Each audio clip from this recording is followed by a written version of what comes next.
My name is Jill Attaman. I'm a reproductive endocrinologist and infertility specialist with Boston IVF. I have been practicing in the area since 2003 within New England, and it's a pleasure to be here today to talk to you about in vitro fertilization. Really, I think it's an IVF 101, the basics of IVF and in vitro fertilization, which is the process of taking eggs and sperm and combining them in a culture environment with the possible intention of placing an embryo back into a uterus at a later time. I think in order to understand in vitro fertilization, the best way to start is to really describe a menstrual cycle. And I'll do this as briefly as what I can. But during a normal menstrual cycle, a person will have a pituitary gland, which kind of sits here at the level of the nose.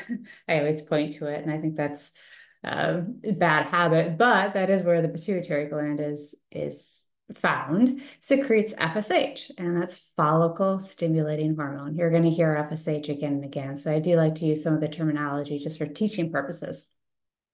FSH is secreted to the ovary or ovaries and recruits follicles. So follicle stimulating hormone is very appropriately named.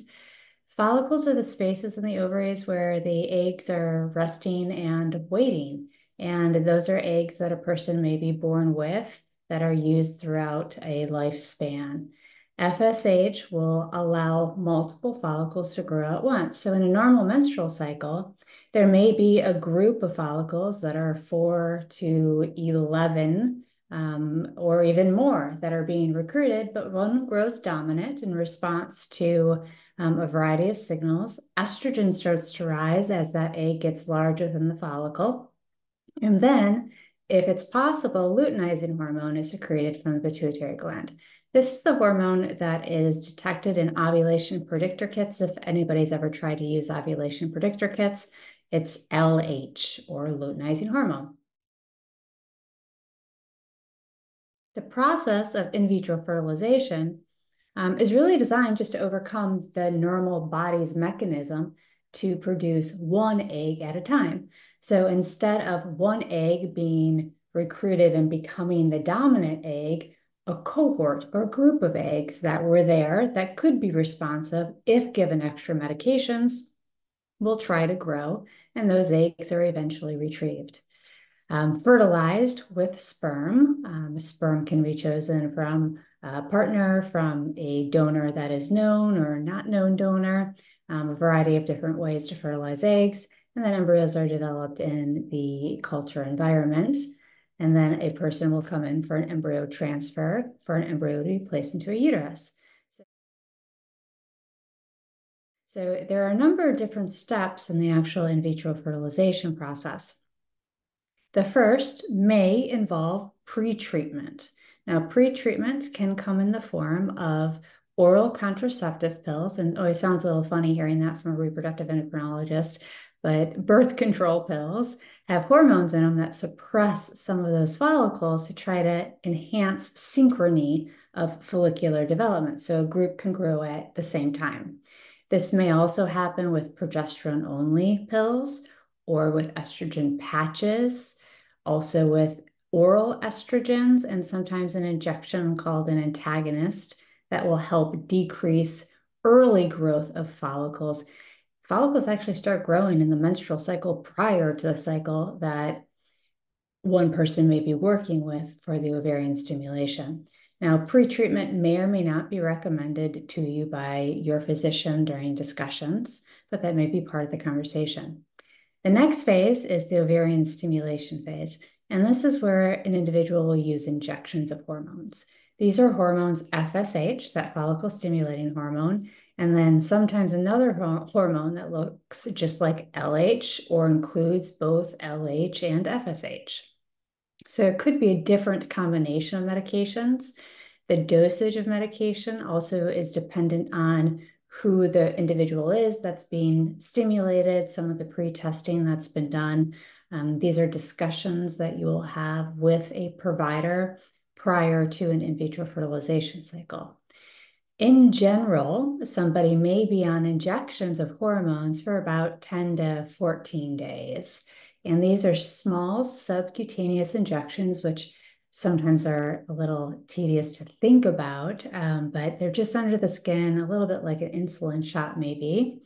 And they're used daily. An individual will come in for monitoring at different time schedules to make sure that the ovaries or ovary are responding to the injections.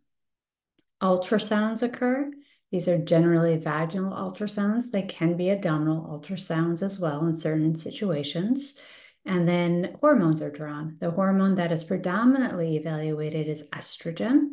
And this will help a physician look at an IVF cycle and say stimulation is going well, or the stimulation might need to be individualized for a particular person in a different way. Adjustments can be made. During the cycle, the estrogen levels will start to become quite high because that's the goal, is we're trying to recruit more than one follicle at a time. Anything that was originally available during that menstrual cycle is trying to get into that cohort and grow to have an egg eventually. That estrogen signal can be seen by the brain, and somebody could ovulate. That's called a premature ovulation prior to an egg retrieval. So medication is used to try to prevent that. There are different medicines that are used. All of them act to try to prevent a person from having their own LH surge. So at some point during the cycle, somebody may be on up to 3 different types of medications, if not more. Eventually, once there are large follicles that are likely to contain mature eggs, a final medication is used to cause oocyte maturation. This would be the eggs maturing such that they are then floating around in a follicle. A follicle contains fluid. It's a little bit like a mini water balloon. And that egg is trying to detach from the wall of that water balloon and then hang out on the inside. 36 hours later, or anywhere from 35 to 38 hours later, depending on what you and your physician have talked about, an egg retrieval occurs. This is the next step in the process. The egg retrieval is typically done under anesthesia, so somebody's very comfortable during the process. Anesthesia is nice because there is a needle that's attached to the vaginal ultrasound. The needle enters through the vaginal wall and enters directly into the ovary, into the follicle itself. A little bit of negative pressure is exerted and that fluid is pulled back. It's collected into a little tube, and the embryologist is available there and waiting and will look to see if there's an egg that they can identify under a microscope. That egg is then kept warm in the embryology environment. Sperm is used that day. And again, the sperm source could be from multiple different places, depending on what the plan is. And sperm is then either surrounding an egg, or a sperm is injected into an egg, which is called ICSI. That's intracytoplasmic sperm injection. That may be recommended depending on particular scenarios. The next day, eggs are evaluated to see if they received sperm, and then placed in the or kept in the incubator for a number of days, up to 3 to 5 days later. On the 3rd day of development, there may be an early embryo, which has a small number of cells. Later on in the phase, around the 5th day, there may be 100 to 200 cells. Now, not every egg that's retrieved will be mature or available. Not every mature egg will fertilize. And there's a normal attrition that does happen in the process, because then we do need to watch and see if embryos will develop. Typically, an embryo transfer will then happen either around the 3rd or the 5th day, if that's the plan. This is where someone will come in. An embryo is gently placed into the uterus using a very small catheter. The catheter is, I joke a little bit, but I think it looks like a cooked spaghetti noodle. It's very small and very flexible, and it's a delicate procedure. Speculum is used to visualize the cervix. An ultrasound is then used over the abdomen with a full bladder. So it's a little uncomfortable. as somebody is visualizing that catheter being placed into the uterus.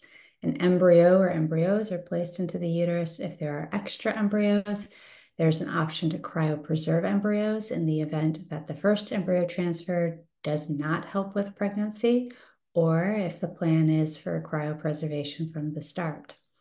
Some individuals will opt for genetic testing of embryos, pre-implantation genetic testing, either for aneuploidy, which is number of chromosomes, for structural rearrangements to look at the chromosomes themselves, or for single gene disorders. Those embryos are generally cryopreserved and used for transfer at a later time after one is thawed.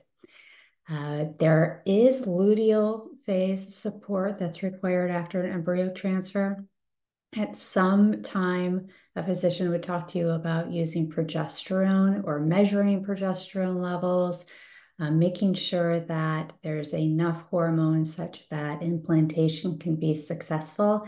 And there's a number of different protocols and ways to accomplish that for you, but somebody may be on medications for a number of weeks until things are successfully implanted.